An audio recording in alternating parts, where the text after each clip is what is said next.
مثالوں کے بارے میں بھی کچھ بنیادی باتیں، جیسے قسموں کے بارے میں کچھ بنیادی باتیں تھیں، اب مثالوں کے بارے میں کچھ بنیادی باتیں سمجھ لیں. مثال ٹیچر کب دیتا ہے؟ جب کانسیپٹ سمجھ نہیں آ رہا. سر اس کی ایک مثال دے دیں گے، میڈم اس کی ایک مثال دے دیں گی، اس کی کوئی اگزامپل ہے. ٹیکسٹ بک میں بھی کیا ہوتا ہے؟ کانسیپٹ ہوتا ہے. کانسیپٹ کے بعد کیا ہوتا ہے ٹیکسٹ بک میں؟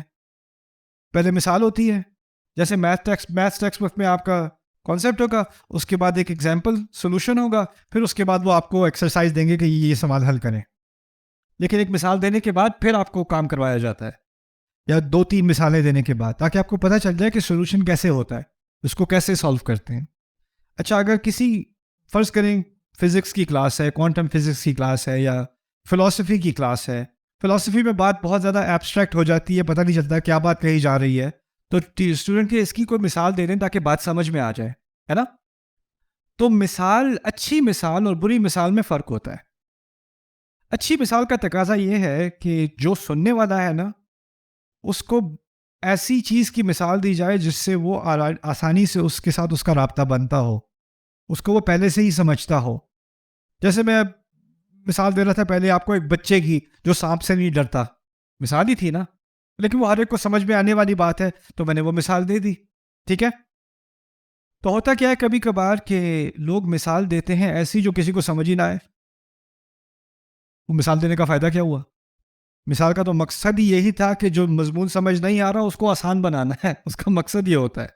تو آپ نے الٹا اس کو اور مزید مشکل کر دیا. یہاں پر تو الحمدللہ علماء ہیں، ائمہ ہیں، امریکہ میں سینکڑوں مسجدیں ہیں، اور وہاں پر اہل علم کی کمی ہے، اور کچھ لوگ جو ہیں زیادہ علم رکھتے ہیں بنسبت علماء تو نہیں ہے، لیکن ٹھیک ہے تھوڑا بہت نالج ہے ان کا.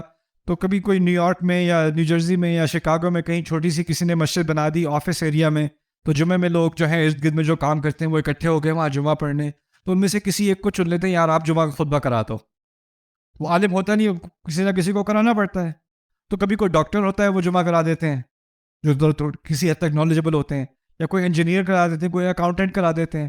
پھر وہ خطبے میں ان کو اپنی بات سمجھانی ہوتی ہے، تو کبھی ڈاکٹر کراتے ہیں، تو پھر وہ کہتے ہیں کہ یہ جو ہے نا یہ کارڈیو واسکولر سسٹم کی طرح ہے تقویٰ، اس کی جو ویلوز ہے نا اس کو اگر آپ اس طرح سے کریں ڈیکمپریس، تو پھر کیونکہ اس نے مثال دینی ہے کہاں سے؟ اپنی دنیا. اکاؤنٹنٹ کو خطبہ دے دو، دیکھیں قیامت کا دن جو ہے نا وہ ٹیکس سیزن کی طرح ہے. اس میں بھی ڈیبٹ اور کریڈٹ ہے، اور پھر اس کے بعد جو ہے وہ پوری انکم کا جائزہ لیا جاتا. اوکے، انجینئر کو دے دو، تو یہ جو ہے جو ایمان کا اوپر اور نیچے جانا ہے نا، یہ پی ایس آئی ہوتے ہیں، جیسے پسٹن ہوتے ہیں نا انجن کے، اس میں جو پریشر پڑتا ہے. مسئلہ یہ ہے کہ مثال دینے کے لیے جو میں ان کی اگزامپل دے رہا ہوں، ان لوگوں کی مثال دے رہا ہوں، وہ لوگ اپنے نقطۂ نظر سے مثال پیش کر رہے ہیں. لیکن جو اصل میں ٹیچر ہوتا ہے نا، وہ اپنے نقطۂ نظر سے نہیں، شاگرد کے نقطۂ نظر سے مثال دیتا ہے. یعنی اس کے ذہن میں کیا بات سمجھ میں آئے گی اسے، اس کے پوائنٹ آف ویو سے میں کوئی مثال دوں تاکہ اس کو آسانی ہو.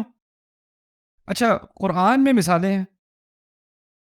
یعنی مثال کا مقصد میں نے کہا تھا کوئی بات جو آسانی سے سمجھ نہ آئے اس کو سمجھانے کا طریقہ ہوتا ہے مثال. تو قرآن میں تو مثالیں ہیں.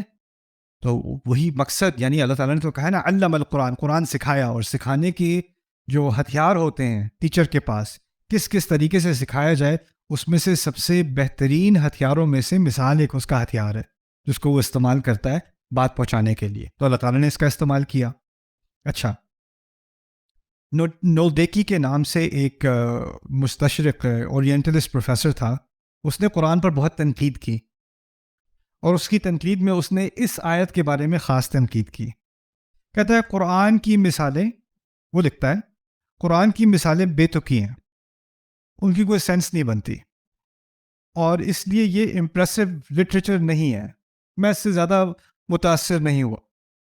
اور مثال کے طور پہ وہ اس آیت کو لاتا ہے.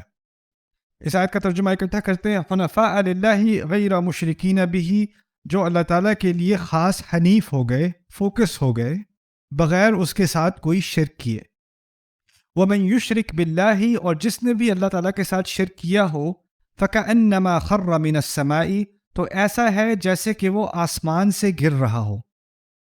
مثال دی جا رہی ہے کہ کوئی اللہ سے شرک کرے تو وہ ایسا ہے جیسے آسمان سے گر رہا ہو. نو دیکھیے اپنی پیپر میں کہتا ہے اس کی کیا سینس بنتی ہے؟ کس نے دیکھا ہے کبھی کسی کو آسمان سے گرتے ہوئے؟ یعنی مثال ایسی ہونی چاہیے کہ آپ اپنے ذہن میں اس کا خاکہ تو بنا لو. کوئی چیز دیکھی دکھائی ہے تو اس کی مثال دو. اور یہاں کہا جا رہا ہے آسمان سے گر رہا ہے بندہ، کوئی سینس نہیں بنتی اس کی، کوئی تک نہیں بنتی. پھر آگے کہا اللہ تعالیٰ نے فَتَخْطَفُهُ الطَّيْرُ، پرندے اس کو نوچنے لگے. آسمان سے گر رہا ہے اور پرندے کیا کر رہے ہیں؟ نوچ رہے ہیں. کہتا ہے پہلے ہی سمجھ نہیں آ رہا تھا کہ آسمان سے گر رہا ہے، اب آسمان سے گرتے گرتے پرندے بھی اس کو نوچ رہے ہیں. اس کی کوئی سینس نہیں بنتی.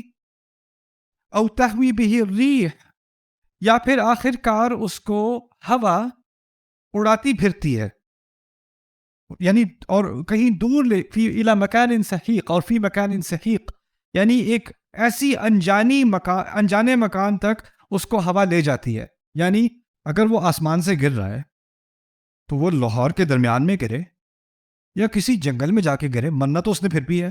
اس سے کیا فرق پڑا کہ وہ کوئی جانی پہچانی جگہ پہ گرے یا کسی انجان ویران جگہ پر جا کر گرے؟ مکان سے ہے ویران جگہ، وہاں جا کر گرے، اس سے کیا فرق پڑے گا؟ اس کا یہ کرٹیسزم تھا، اس نے یہ تنقید لکھی اس مثال پر.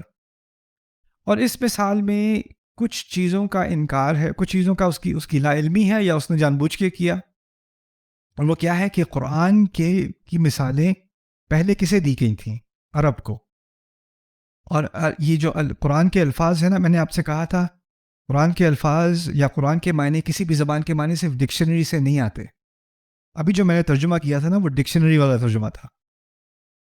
ہر زبان کا اپنا ایک محاورہ ہوتا ہے، اس کا اپنا ایک محاورہ. اگر آپ محاورے کو نہیں سمجھو گے نا تو آپ اس بات کو نہیں سمجھ سکو گے.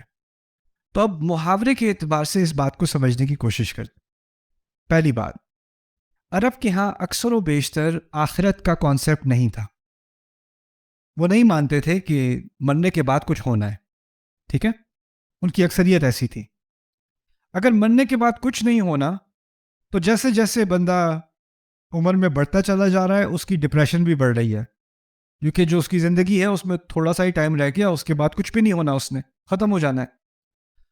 تو پھر جب انسان کو پتا ہو نا کہ میرا بقا نہیں رہے گا، میرا وجود نہیں رہے گا، تو اس کو ایک خواہش آتی ہے کہ میرا وجود تو نہ رہے لیکن میری یاد تو رہ جائے، یعنی میرا نام تو رہ جائے، میرے بارے میں کوئی کہانی تو پیچھے رہ جائے، کوئی میرا ذکر تو کرے.